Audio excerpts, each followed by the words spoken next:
pamoja na hebu nisisitizie kwanza. Unasema mpaka 1976 vita ya Majimaji ilikuwa ni vita vya 9 barani Afrika au duniani? Duniani. Kwa kuwaje? Katika mchemko wake na kuchukua kipindi cha miaka 2 wanaume wanachapana. Ulipata wana Matumbi kumbe sio mchezo. Walijipanga. Hapo walisoma. Na mimi ndio nilitaka nikuulize ujasiri huu. Mipango hii mikali ya vita kitu gani kiliwasaidia? Wale kiliwasaidia sana siri. Ndio. Kila mtu aliyokuwa anaunganishwa anaingia kwenye cabinet ya wakubwa alikuwa anakula amini la urape. Au utatoa siri. Maana yake hata Wafaransa walioko Kipatini hawakujua ule mipango. Nasikia walikuja kuliona lile pango miaka 2 baada ya vita. Baada ya vita ndio nakwambia hiyo baada ya babu yangu kuanza kuonyesha. Huyo Lipwai huyo. Ambalo kaburi lake lipo na watoto wake na wajukuu zake wamezikwa pamoja, na kati ya makaburi ambayo ukifika Maturi utashangaa kwamba makaburi yao yote waliozikwa pale yamepigwa bati. Hilo namba 1. Ndio. Yaani makaburi ya pale yapo kama 30 lakini yote yamepigwa bati. Kila mtu na kaburi lake limepigwa bati. Kuanzia la mkubwa limepanda kwenda la mwisho limeteremka. Yapo ya makaburi? Na mimi ndio mjukuu wake wa mwisho natarajiwa kuzikwa hapo. Allahu akbar. Kati ya wajukuu zake wote wa mwisho ndio mimi hapa ninayezungumza. Huyo Lipwai mjukuu wake wa mwisho mwanaume ndio mimi ninayezungumza hapa. Na ninatarajia kuzikwa hapo siku ikifika. Na tunaambiwa kwamba hilo eneo pia lina makaburi ya kimbari, yani wale waliouawa kwa wingi alafu wakazikwa kule huko Kitambi. Kaburi la kimbari walikuwa wanategemea hata kule Mbombwe hapo kule Kitambi. Na huku Matumbi liko kule na Ndembo. Mimi ninalijua lilipo, lakini sasa hivi kuna miti mingi sana, si unajua mahali ambapo palikuwa hapagusi tena. Hiyo ya makaburi ya kimbari hayo. Makaburi ya kimbari yako kule na Ndembo. Ukifika kijiji cha Ndembo unasogea kidogo unafika na Mwinyo, ukisimama nitakuonyesha pale.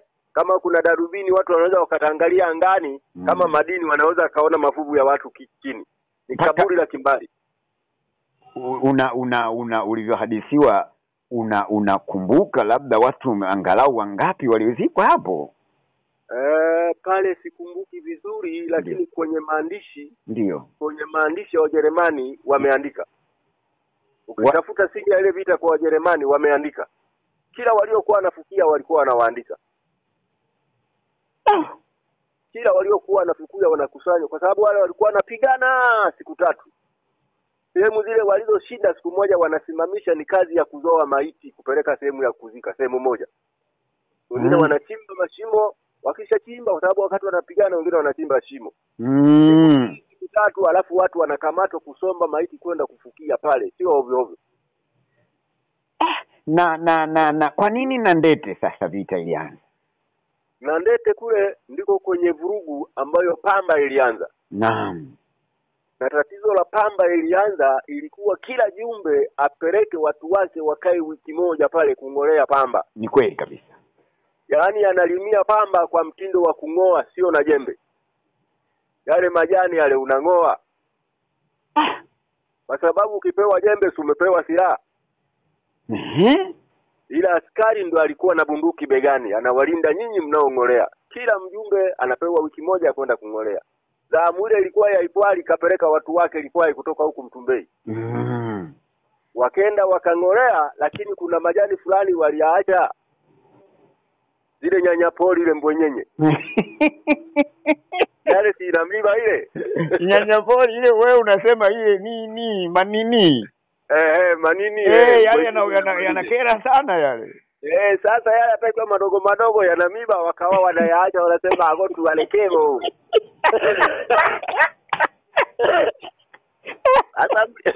Sasa mlinzi anawaambia mbona nyinyi haya myangoi si majani, anawaambia bwana tunarudia sio tunamaliza tunaendelea wiki haijaisha.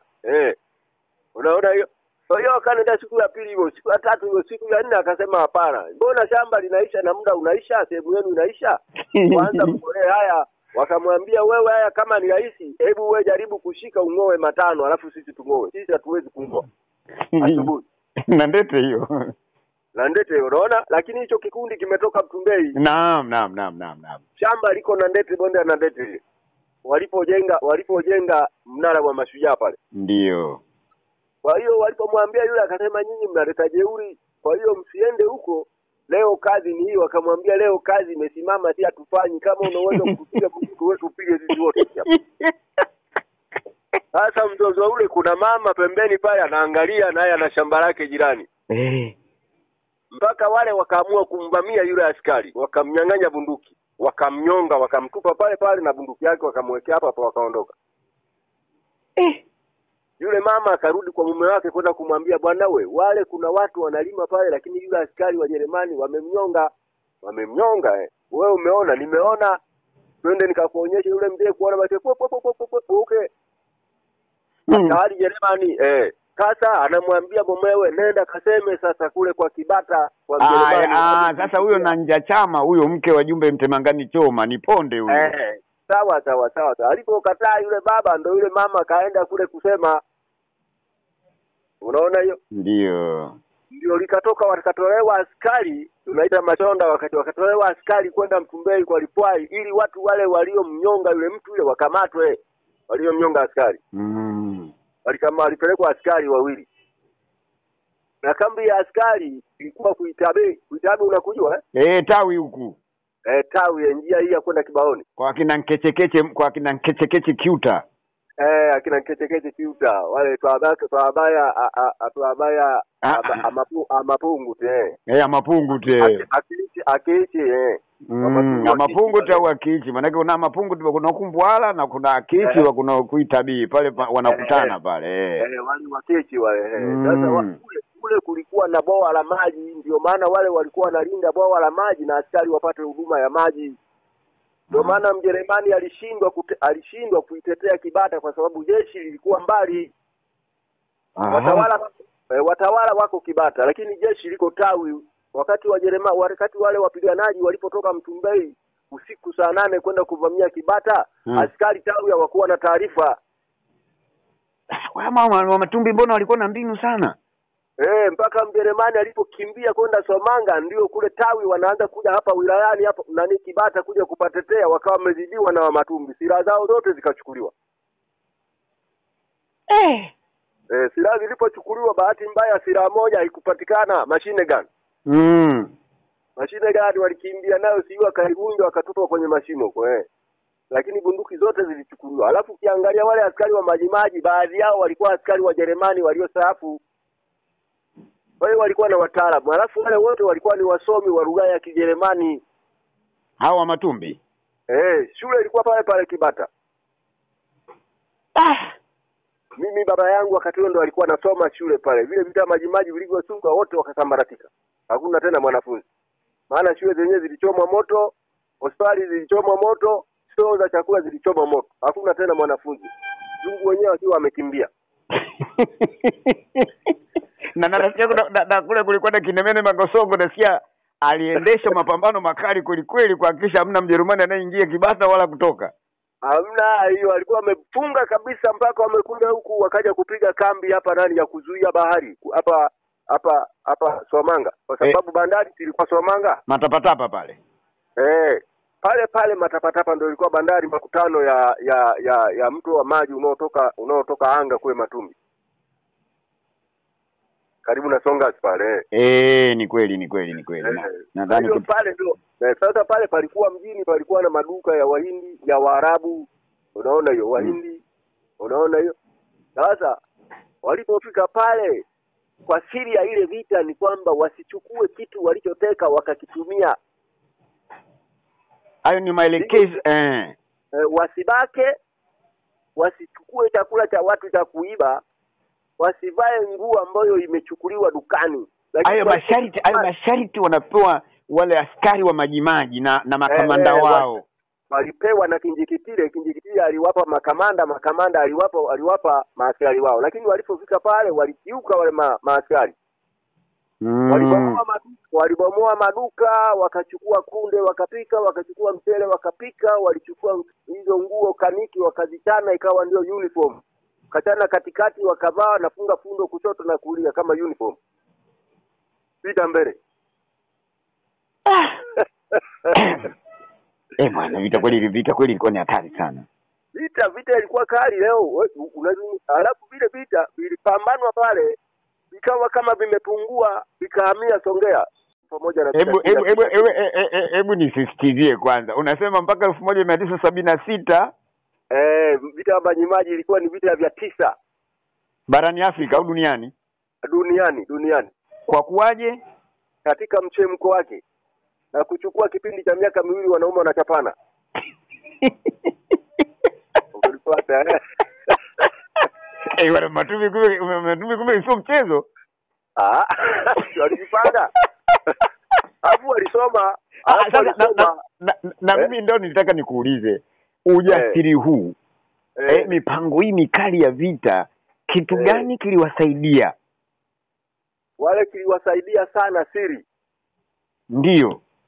Kila mtu aliyokuwa anaunganishwa anaingia kwenye cabinet ya wakubwa alikuwa anakula amini la ulape. Au utatoa siri. Maana yake hata Wafaransa walioko kipatimu hawakujua ule mipango. Nasikia walikuja kuliona lile pango miaka 2 baada ya vita. Baada ya vita ndio nakwambia hiyo baada ya babu yangu kuanza kuonyesha. Huyo Lipwai huyo. Ambalo kaburi lake lipo na watoto wake na wajukuu zake wamezikwa pamoja, na kati ya makaburi ambayo ukifika Maturi utashangaa kwamba makaburi yao yote waliozikwa pale yamepigwa bati. Hilo namba 1. Ndio. Yaani makaburi ya pale yapo kama 30 lakini yote yamepigwa bati. Kila mtu na kaburi lake limepigwa bati. Kuanzia la mkubwa limepanda kwenda la mwisho limeteremka. Yapo ya makaburi? Na mimi ndio mjukuu wake wa mwisho natarajiwa kuzikwa hapo. Allahu akbar. Kati ya wajukuu zake wote wa mwisho ndio mimi hapa anayezungumza. Huyo Lipwai mjukuu wake wa mwisho mwanaume ndio mimi ninayezungumza hapa. Na ninatarajia kuzikwa hapo siku ikifika. Na tunaambiwa kwamba hilo eneo pia lina makaburi ya kimbari, yani wale waliouawa kwa wingi alafu wakazikwa kule huko Kitambi. Kaburi la kimbari walikuwa wanategemea hata kule Mbombwe hapo kule Kitambi. Na huko Matumbi liko kule na Ndembo.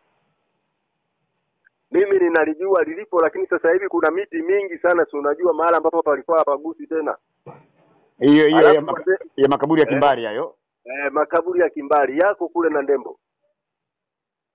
Ukifika kijiji cha Ndembo unasogea kidogo unafika na Mwinyo, ukisimama nitakuonyesha pale. Kama kuna darubini watu wanaweza wakaangalia angani, kama madini wanaweza kaona mafuvu ya watu chini. Ni kaburi la kimbari. Ulivyohadithiwa unakumbuka labda watu angalau wangapi walizikwa hapo? Pale sikumbuki vizuri, lakini Ndiyo. Kwenye maandishi ya Wajerumani wameandika. Ukitafuta siri ya ile vita kwa Wajerumani wameandika. Kila waliokuwa wanafukia walikuwa wanawaandika. Kila waliokuwa wanafukia wanakusanya kwa sababu wale walikuwa wanapigana siku 3. Sehemu zile walizoshinda siku moja wanasimamisha ni kazi ya kuzoa maiti kupeleka sehemu ya kuzika sehemu moja. Wengine wanachimba mashimo, wakishachimba kwa sababu wakati wanapigana wengine wanachimba shimo. Siku 3 alafu watu wanakamatwa kusomba maiti kwenda kufukia pale, sio ovyo ovyo. Na kwa nini Nandete sasa vita ilianza? Nandete kule ndiko kwenye vurugu ambayo Pamba ilianza. Naam.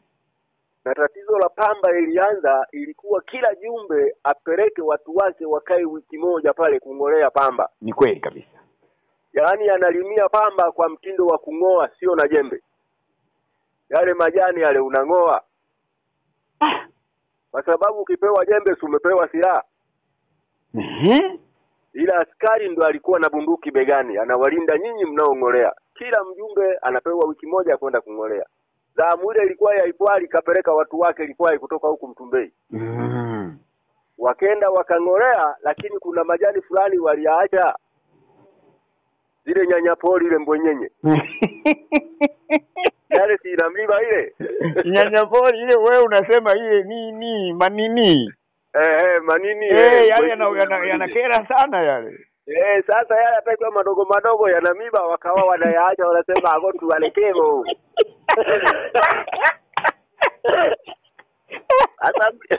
Sasa mlinzi anawaambia mbona nyinyi haya muyang'oi si majani, anawaambia bwana tunarudia sio tunamaliza tunaendelea wiki haijaisha.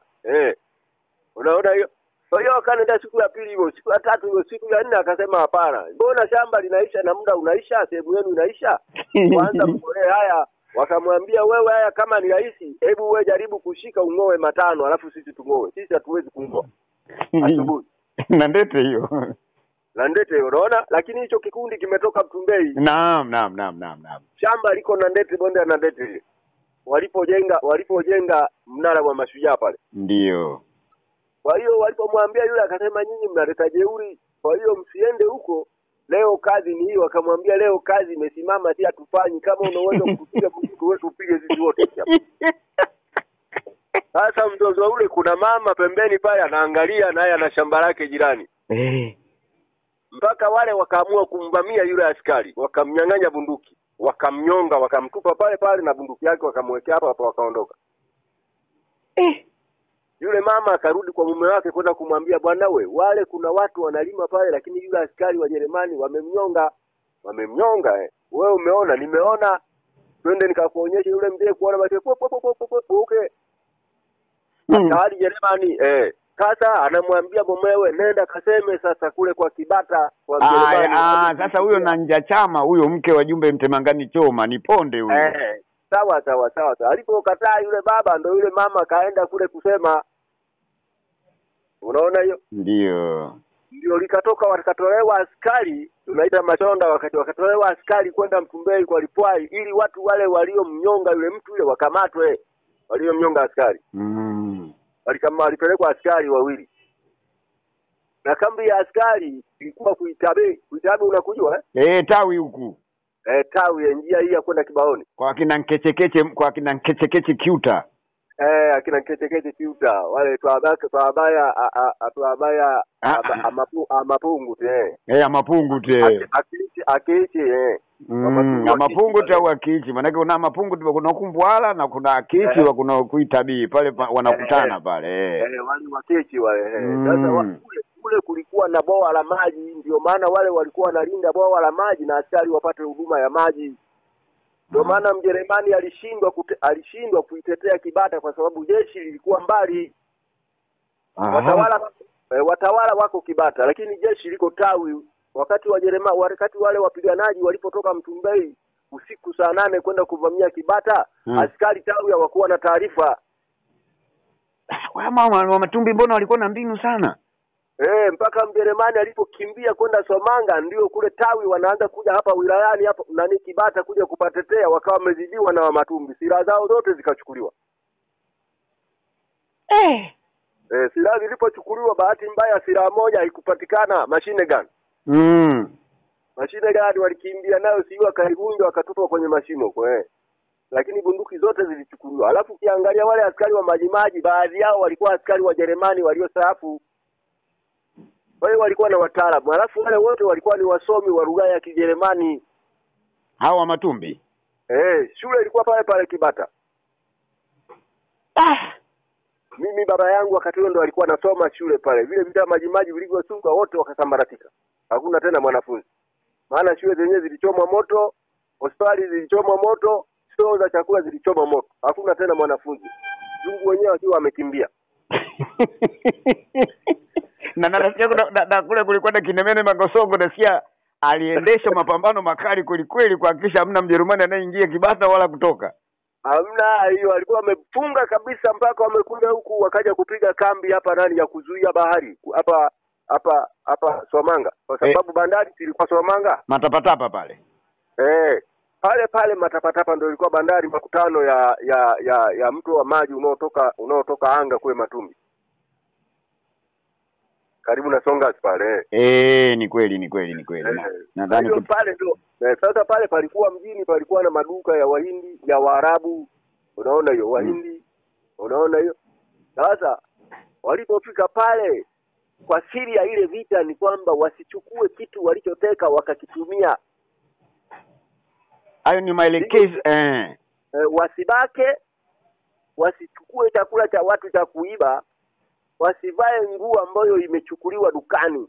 Hayo masharti wanapewa wale askari wa majimaji na makamanda wao.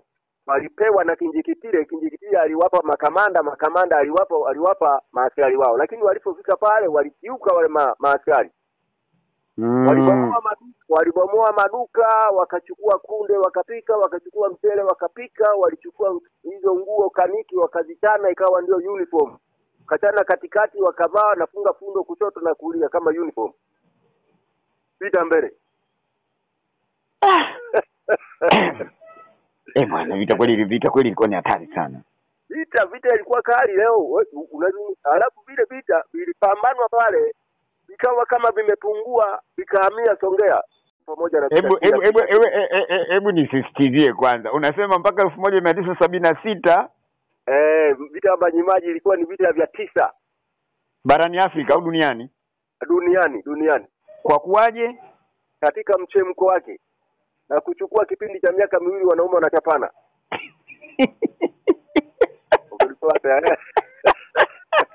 Wana Matumbi kumbe sio mchezo. Walijipanga. Hapo walisoma. Na mimi ndio nilitaka nikuulize ujasiri huu. Mipango hii mikali ya vita kitu gani kiliwasaidia? Wale kiliwasaidia sana siri. Ndio. Kila mtu aliyokuwa anaunganishwa anaingia kwenye cabinet ya wakubwa alikuwa anakula amini la urape. Au utatoa siri. Maana yake hata Wafaransa walioko Kipatimu hawakujua ule mipango. Nasikia walikuja kuliona lile pango miaka 2 baada ya vita. Baada ya vita ndio nakwambia hiyo, baada ya babu yangu kuanza kuonyesha. Huyo Lipwai huyo. Ambalo kaburi lake lipo na watoto wake na wajukuu zake wamezikwa pamoja, na kati ya makaburi ambayo ukifika Maturu utashangaa kwamba makaburi yao yote waliozikwa pale yamepigwa bati. Hilo namba 1. Ndio. Yaani makaburi ya pale yapo kama 30 lakini yote yamepigwa bati. Kila mtu na kaburi lake limepigwa bati. Kuanzia la mkubwa limepanda kwenda la mwisho limeteremka. Yapo ya makaburi? Na mimi ndio mjukuu wake wa mwisho natarajiwa kuzikwa hapo. Allahu akbar. Kati ya wajukuu zake wote wa mwisho ndio mimi hapa naezungumza. Huyo Lipwai mjukuu wake wa mwisho mwanaume ndio mimi naezungumza hapa. Na ninatarajia kuzikwa hapo siku ikifika. Na tunaambiwa kwamba hilo eneo pia lina makaburi ya kimbari, yani wale waliouawa kwa wingi alafu wakazikwa kule huko Kitambi. Kaburi la kimbari walikuwa wanategemea hata kule Mbombwe hapo kule Kitambi. Na huku Matumbi liko kule na Ndembo. Mimi ninalijua lilipo, lakini sasa hivi kuna miti mingi sana, si unajua mahali ambapo palikuwa hapagusi tena. Hiyo ya makaburi ya kimbari hayo. Makaburi ya kimbari yako kule na Ndembo.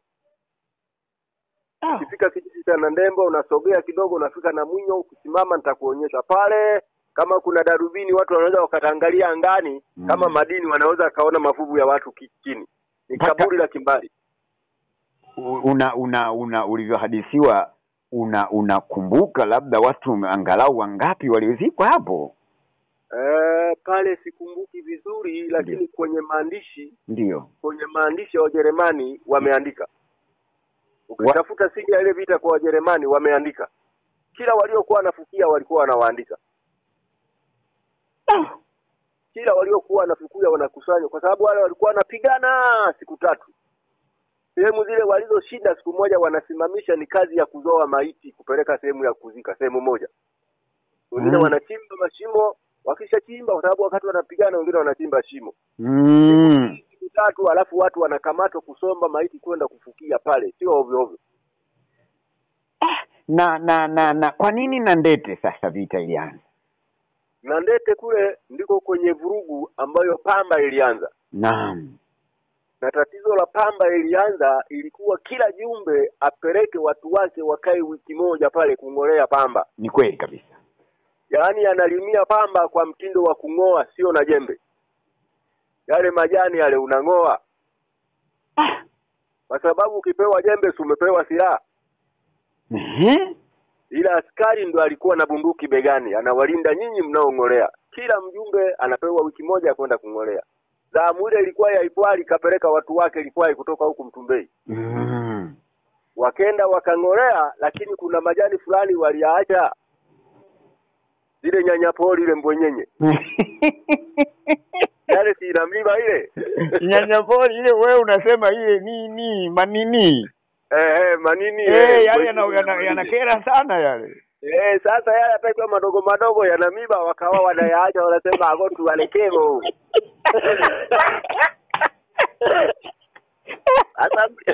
Sasa mlinzi anawaambia, mbona nyinyi haya muyang'oi si majani? Anawaambia bwana, tunarudia, sio tunamaliza, tunaendelea, wiki haijaisha. Unaona hiyo? Kwa hiyo akaenda siku ya pili hivyo, siku ya tatu hivyo, siku ya nne akasema hapana. Mbona shamba linaisha na muda unaisha, sehemu yenu inaisha? Kwanza mkolee haya. Wakamwambia, wewe haya kama ni rahisi, hebu wewe jaribu kushika ungoe matano alafu sisi tungoe. Sisi hatuwezi kungoa. Asubuhi. Na ndete hiyo. Na ndete hiyo, unaona? Lakini hicho kikundi kimetoka Mtumbei. Naam. Shamba liko na ndete, bonde na ndete. Walipojenga mnara wa mashujaa pale. Ndio. Kwa hiyo walipomwambia yule akasema, nyinyi mnaleta jeuri, kwa hiyo msiende huko. Leo kazi ni hiyo. Akamwambia, leo kazi imesimama, si hatufanyi. Kama unaweza kupiga mtu wetu upige sisi wote. Sasa mzozo ule, kuna mama pembeni pale anaangalia, naye ana shamba lake jirani. Mpaka wale wakaamua kumvamia yule askari, wakamnyang'anya bunduki, wakamnyonga, wakamtupa pale pale na bunduki yake wakamwekea hapa wakaondoka. Yule mama akarudi kwa mume wake kwenda kumwambia, bwana wale kuna watu wanalima pale, lakini yule askari wa Jerumani wamemnyonga. Wewe umeona? Nimeona. Twende nikakuonyesha yule mzee kuona basi okay. Askari Jerumani sasa anamwambia mumewe, nenda kaseme sasa kule kwa Kibata kwa Jerumani. Sasa huyo na nja chama huyo mke wa Jumbe Mtemangani Choma ni ponde huyo. Sawa. Alipokataa yule baba, ndo yule mama kaenda kule kusema. Unaona hiyo? Ndio likatoka, wakatolewa askari, tunaita machonda, wakatolewa askari kwenda Mtumbei kwa Lipwai, ili watu wale waliomnyonga yule mtu yule wakamatwe. Waliomnyonga askari. Walipelekwa askari wawili. Na kambi ya askari ilikuwa Kuitabe. Kuitabe unakujua tawi huku. Tawi ya njia hii ya kwenda Kibaoni. Kwa kina Nkechekeche Kiuta. Akina Nkechekeche Kiuta, wale tuabaya amapungu te. Amapungu te. Akiichi amapungu te au akiichi. Maana kuna mapungu kuna kumbwala na kuna akiichi wa kuna Kuitabii pale wanakutana pale. Wale wakiichi wale. Sasa kule kulikuwa na bwawa la maji, ndio maana wale walikuwa wanalinda bwawa la maji na askari wapate huduma ya maji. Ndio maana Mjerumani alishindwa kuitetea Kibata kwa sababu jeshi lilikuwa mbali. Watawala wako Kibata, lakini jeshi liko Tawi. Wakati wale wapiganaji walipotoka Mtumbei usiku saa 8 kwenda kuvamia Kibata, askari Tawi hawakuwa na taarifa. Wa Matumbi mbona walikuwa na mbinu sana? Mpaka Mjerumani alipokimbia kwenda Somanga, ndio kule Tawi wanaanza kuja hapa wilayani hapa Kibata kuja kupatetea, wakawa wamezidiwa na wa Matumbi. Silaha zao zote zikachukuliwa. Silaha zilipochukuliwa, bahati mbaya silaha moja haikupatikana, machine gun. Machine gun walikimbia nayo, sio akaivunja wakatupa kwenye mashimo huko. Lakini bunduki zote zilichukuliwa. Alafu kiangalia wale askari wa majimaji, baadhi yao walikuwa askari wa Jerumani waliostaafu. Kwa hiyo walikuwa na wataalamu. Alafu wale wote walikuwa ni wasomi wa lugha ya Kijerumani. Hawa Matumbi. Shule ilikuwa pale Kibata. Mimi baba yangu wakati huo ndo alikuwa anasoma shule pale. Vile vita majimaji vilivyosuka wote wakasambaratika. Hakuna tena mwanafunzi. Maana shule zenyewe zilichomwa moto, hospitali zilichomwa moto, stoo za chakula zilichomwa moto. Hakuna tena mwanafunzi. Mungu wenyewe akiwa amekimbia. Na nasikia kule kulikuwa na Kinemene Magosongo, nasikia aliendesha mapambano makali kweli kuhakikisha hamna Mjerumani anayeingia Kibata wala kutoka.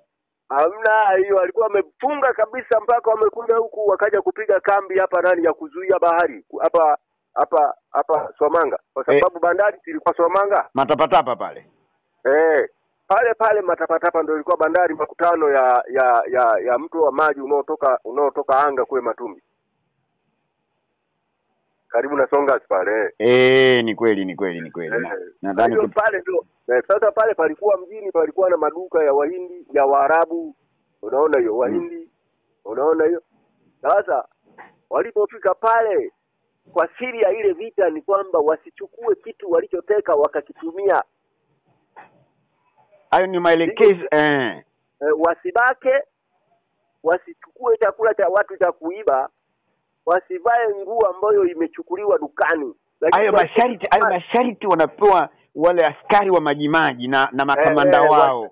Walipewa na Kinjekitile aliwapa makamanda aliwapa maaskari wao, lakini walipofika pale walikiuka wale maaskari. Walibomoa maduka, wakachukua kunde wakapika, wakachukua mchele wakapika, walichukua hizo nguo kaniki wakazichana ikawa ndio uniform. Kachana katikati wakavaa na funga fundo kushoto na kulia kama uniform. Vita mbele. Bwana, vita kweli ilikuwa ni hatari sana. Vita ilikuwa kali leo.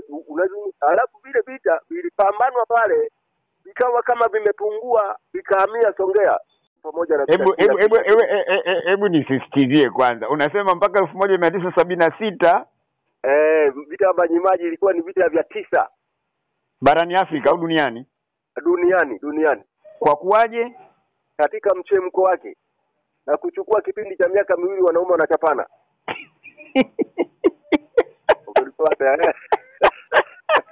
Wana Matumbi kumbe sio mchezo.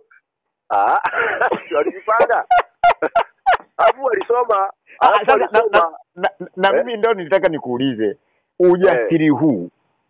Mipango hii mikali ya vita kitu gani kiliwasaidia? Wale kiliwasaidia sana siri. Ndiyo. Kila mtu aliyokuwa anaunganishwa anaingia kwenye cabinet ya wakubwa alikuwa anakula amini la urape. Au utatoa siri. Maana yake hata Wafaransa walioko kipatimu hawakujua ule mipango. Nasikia walikuja kuliona lile pango miaka 2 baada ya vita. Baada ya vita ndio nakwambia hiyo, baada ya babu yangu kuanza kuonyesha. Huyo Lipwai huyo. Ambalo kaburi lake lipo na watoto wake na wajukuu zake wamezikwa pamoja, na kati ya makaburi ambayo ukifika Matumbi utashangaa kwamba makaburi yao yote waliozikwa pale yamepigwa bati. Hilo namba 1. Ndio. Yaani makaburi ya pale yapo kama 30 lakini yote yamepigwa bati. Kila mtu na kaburi lake limepigwa bati. Kuanzia la mkubwa limepanda kwenda la mwisho limeteremka. Yapo ya makaburi? Na mimi ndio mjukuu wake wa mwisho natarajiwa kuzikwa hapo. Allahu akbar. Kati ya wajukuu zake wote wa mwisho ndio mimi hapa anayezungumza. Huyo Lipwai mjukuu wake wa mwisho mwanaume ndio mimi anayezungumza hapa. Na ninatarajia kuzikwa hapo siku ikifika. Na tunaambiwa kwamba hilo eneo pia lina makaburi ya kimbari, yani wale waliouawa kwa wingi alafu wakazikwa kule huko Kitambi. Kaburi la kimbari walikuwa wanategemea hata kule Mbombwe hapo kule Kitambi. Na huko Matumbi liko kule na Ndembo.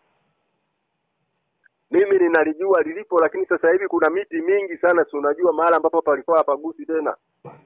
Hiyo ya makaburi ya kimbari hayo. Makaburi ya kimbari yako kule na Ndembo.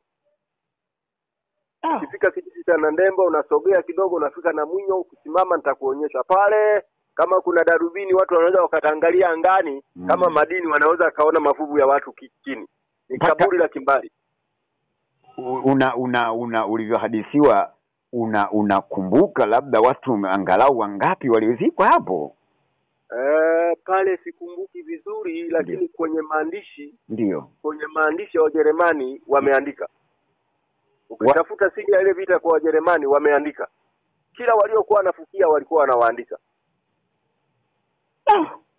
Kila waliokuwa wanafukia wanakusanya, kwa sababu wale walikuwa wanapigana siku 3. Sehemu zile walizoshinda siku moja wanasimamisha ni kazi ya kuzoa maiti kupeleka sehemu ya kuzika, sehemu moja. Wengine wanachimba mashimo, wakishachimba kwa sababu wakati wanapigana wengine wanachimba shimo. siku 3 alafu watu wanakamatwa kusomba maiti kwenda kufukia pale, sio ovyo ovyo. Na kwa nini Nandete sasa vita ilianza? Nandete kule ndiko kwenye vurugu ambayo Pamba ilianza. Naam. Na tatizo la Pamba ilianza ilikuwa kila jumbe apeleke watu wake wakae wiki moja pale kungolea Pamba. Ni kweli kabisa. Yaani analimia Pamba kwa mtindo wa kungoa, sio na jembe. Yale majani yale unangoa. Kwa sababu ukipewa jembe umepewa silaha. Ila askari ndo alikuwa na bunduki begani, anawalinda nyinyi mnaongolea. Kila mjumbe anapewa wiki moja kwenda kungolea. Zamu ile ilikuwa ya Ipwali, kapeleka watu wake Ipwali kutoka huku Mtumbei. Wakaenda wakangolea, lakini kuna majani fulani waliacha. Zile nyanyapori ile mbwenyenye. Yale si inamiba ile. Nyanyapori ile wewe unasema ile nini? Manini? Manini. Yale yanakera sana yale. Sasa yale atakiwa madogo madogo yanamiba, wakawa wanayaacha, wanasema ago tuwalekemo.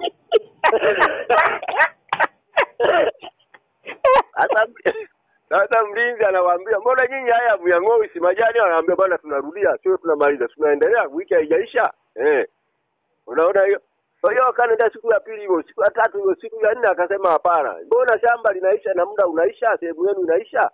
Kwanza mkolee haya. Wakamwambia wewe, haya kama ni rahisi, hebu wewe jaribu kushika ungoe 5 alafu sisi tungoe. Sisi hatuwezi kungoa. Asubuhi. Nandete hiyo. Nandete hiyo, unaona? Lakini hicho kikundi kimetoka Mtumbei. Naam. Shamba liko Nandete, bonde la Nandete. Walipojenga mnara wa mashujaa pale. Ndio. Kwa hiyo walipomwambia yule akasema nyinyi mnaleta jeuri, kwa hiyo msiende huko. Leo kazi ni hiyo. Akamwambia leo kazi imesimama, si hatufanyi, kama unaweza kupiga mtu wetu upige sisi wote hapa.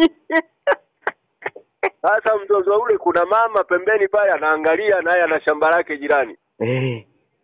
Mpaka wale wakaamua kumvamia yule askari, wakamnyang'anya bunduki, wakamnyonga, wakamtupa pale pale na bunduki yake wakamwekea hapa wakaondoka. Yule mama akarudi kwa mume wake kwenda kumwambia, bwana wale kuna watu wanalima pale, lakini yule askari wa Jerumani wamemnyonga. Wewe umeona? Nimeona. Twende nikakuonyesha yule mzee kuona basi okay.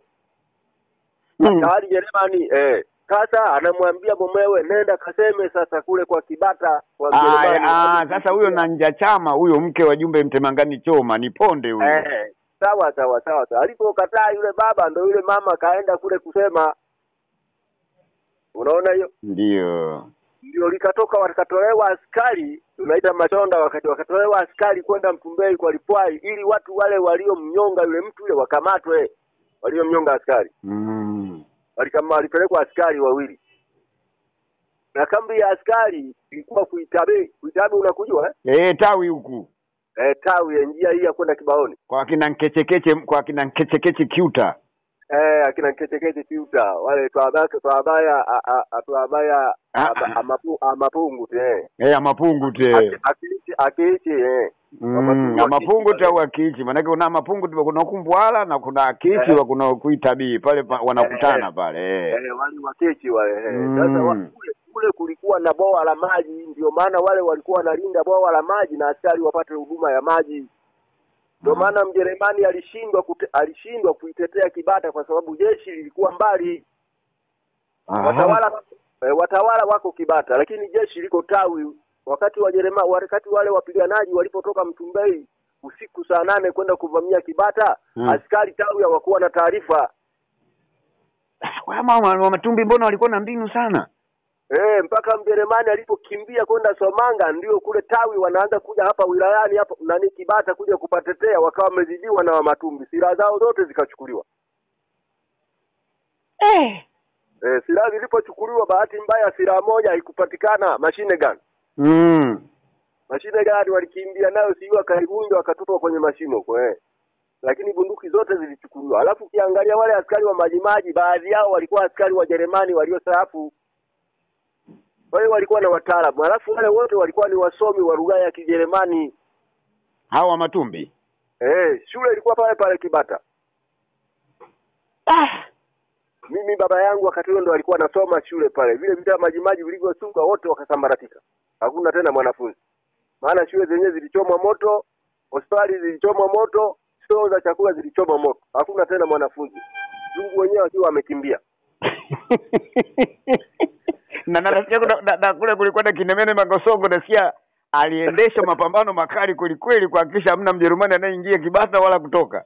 Hamna hiyo, alikuwa amefunga kabisa mpaka wamekuja huku wakaja kupiga kambi hapa nani ya kuzuia bahari hapa Somanga, kwa sababu bandari ilikuwa Somanga matapatapa pale. Pale matapatapa ndio ilikuwa bandari, makutano ya mto wa maji unaotoka anga kule Matumbi karibu na Songas pale. Ni kweli. Nadhani pale ndio. Sasa pale palikuwa mjini, palikuwa na maduka ya Wahindi, ya Waarabu. Unaona hiyo Wahindi. Unaona hiyo. Sasa walipofika pale, kwa siri ya ile vita ni kwamba wasichukue kitu walichoteka wakakitumia. Hayo ni maelekezo wasibake, wasichukue chakula cha watu cha kuiba, wasivae nguo ambayo imechukuliwa dukani. Hayo masharti wanapewa wale askari wa Majimaji na makamanda wao. Walipewa na Kinjekitile aliwapa makamanda aliwapa maaskari wao, lakini walipofika pale walikiuka wale maaskari. Walibomoa maduka, wakachukua kunde wakapika, wakachukua mchele wakapika, walichukua hizo nguo kaniki wakazichana ikawa ndio uniform. Kachana katikati wakavaa na funga fundo kushoto na kulia kama uniform. Pita mbele. Bwana, vita kweli ilikuwa ni hatari sana. Vita ilikuwa kali leo. Alafu vile vita vilipambanwa pale ikawa kama vimepungua vikahamia Songea pamoja na hebu nisisitizie kwanza. Unasema mpaka 1976 vita ya Majimaji ilikuwa ni vita vya 9 barani Afrika au duniani? Duniani. Kwa kuwaje? Katika mchemko wake na kuchukua kipindi cha miaka 2 wanaume wanachapana. Ulipata wana Matumbi kumbe sio mchezo. Walijipanga. Hapo walisoma. Na mimi ndio nilitaka nikuulize ujasiri huu mipango hii mikali ya vita kitu gani kiliwasaidia? Wale kiliwasaidia sana siri. Ndiyo. Kila mtu aliyokuwa anaunganishwa anaingia kwenye cabinet ya wakubwa alikuwa anakula amini la urape. Au utatoa siri. Maana yake hata Wafaransa walioko Kipatimu hawakujua ule mipango. Nasikia walikuja kuliona lile pango miaka 2 baada ya vita. Baada ya vita ndio nakwambia hiyo, baada ya babu yangu kuanza kuonyesha. Huyo Lipwai huyo. Ambalo kaburi lake lipo na watoto wake na wajukuu zake wamezikwa pamoja, na kati ya makaburi ambayo ukifika Matumbi utashangaa kwamba makaburi yao yote waliozikwa pale yamepigwa bati. Hilo namba 1. Ndio. Yaani makaburi ya pale yapo kama 30 lakini yote yamepigwa bati. Kila mtu na kaburi lake limepigwa bati. Kuanzia la mkubwa limepanda kwenda la mwisho limeteremka. Yapo ya makaburi? Na mimi ndio mjukuu wake wa mwisho natarajiwa kuzikwa hapo. Allahu akbar. Kati ya wajukuu zake wote wa mwisho ndio mimi hapa anayezungumza. Huyo Lipwai mjukuu wake wa mwisho mwanaume ndio mimi ninayezungumza hapa. Na ninatarajia kuzikwa hapo siku ikifika. Na tunaambiwa kwamba hilo eneo pia lina makaburi ya kimbari, yani wale waliouawa kwa wingi alafu wakazikwa kule huko Kitambi. Kaburi la kimbari walikuwa wanategemea hata kule Mbombwe hapo kule Kitambi. Na huku Matumbi liko kule na Ndembo. Mimi ninalijua lilipo, lakini sasa hivi kuna miti mingi sana, si unajua mahali ambapo palikuwa hapagusi tena. Hiyo ya makaburi ya kimbari hayo. Makaburi ya kimbari yako kule na Ndembo. Ukifika kijiji cha Ndembo unasogea kidogo unafika na Mwinyo, ukisimama nitakuonyesha pale. Kama kuna darubini watu wanaweza wakaangalia angani, kama madini wanaweza kaona mafuvu ya watu chini. Ni kaburi la kimbari. Ulivyohadithiwa unakumbuka labda watu angalau wangapi walizikwa hapo? pale sikumbuki vizuri, lakini Ndiyo. kwenye maandishi ya Wajerumani wameandika. Ukitafuta siri ya ile vita kwa Wajerumani wameandika. Kila waliokuwa wanafukia walikuwa wanawaandika. Kila waliokuwa wanafukia wanakusanya, kwa sababu wale walikuwa wanapigana siku 3. Sehemu zile walizoshinda siku moja wanasimamisha ni kazi ya kuzoa maiti kupeleka sehemu ya kuzika, sehemu moja. Wengine wanachimba mashimo, wakishachimba kwa sababu wakati wanapigana wengine wanachimba shimo. Siku 3 alafu watu wanakamatwa kusomba maiti kwenda kufukia pale, sio ovyo ovyo. Na kwa nini Nandete sasa vita ilianza? Nandete kule ndiko kwenye vurugu ambayo Pamba ilianza. Naam. Na tatizo la Pamba ilianza ilikuwa kila jumbe apeleke watu wake wakae wiki moja pale kungolea Pamba. Ni kweli kabisa. Yaani analimia Pamba kwa mtindo wa kungoa, sio na jembe. Yale majani yale unangoa. Kwa sababu ukipewa jembe umepewa silaha. Ila askari ndo alikuwa na bunduki begani, anawalinda nyinyi mnaongolea. Kila mjumbe anapewa wiki moja kwenda kungolea. Zamu ile ilikuwa ya Ipwali, kapeleka watu wake Ipwali kutoka huku Mtumbei. Wakaenda wakangolea, lakini kuna majani fulani waliacha. Zile nyanyapori ile mbwenyenye. Yale si inamliba ile. Nyanyapori ile wewe unasema ile nini? Manini? Manini. Yale yanakera sana yale. Sasa yale atakiwa madogo madogo yanamiba, wakawa wanayaacha, wanasema ago tuwalekemo.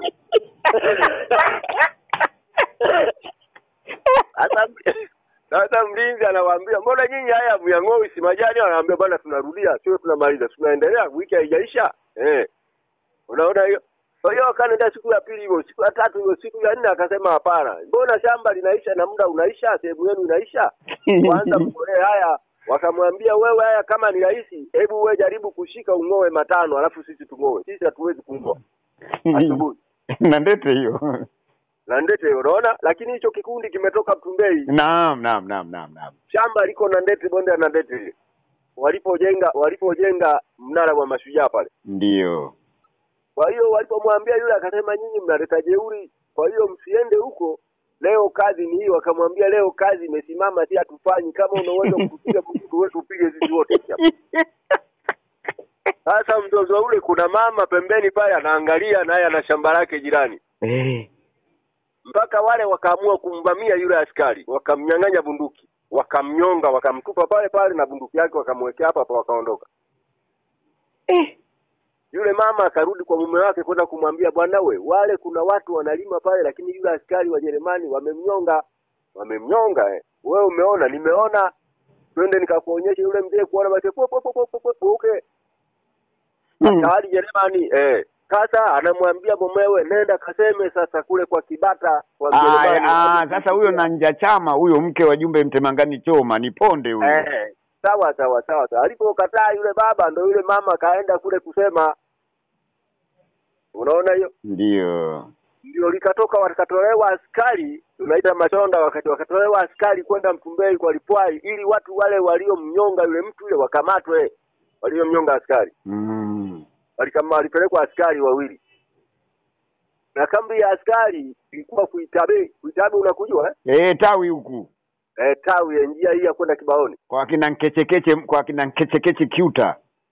Akina Nkechekeche Kiuta. Wale tuabaya amapungu te. Amapungu te. Akiichi amapungu te au akiichi. Maana kuna mapungu kuna Kumbwala na kuna akiichi wa kuna Kuitabii pale wanakutana pale. Wale wakiichi wale. Sasa kule kulikuwa na bwawa la maji, ndio maana wale walikuwa wanalinda bwawa la maji na askari wapate huduma ya maji. Ndio maana Mjerumani alishindwa kuitetea Kibata kwa sababu jeshi lilikuwa mbali. Watawala wako Kibata lakini jeshi liko Tawi. Wakati wale wapiganaji walipotoka Mtumbei usiku saa 8 kwenda kuvamia Kibata,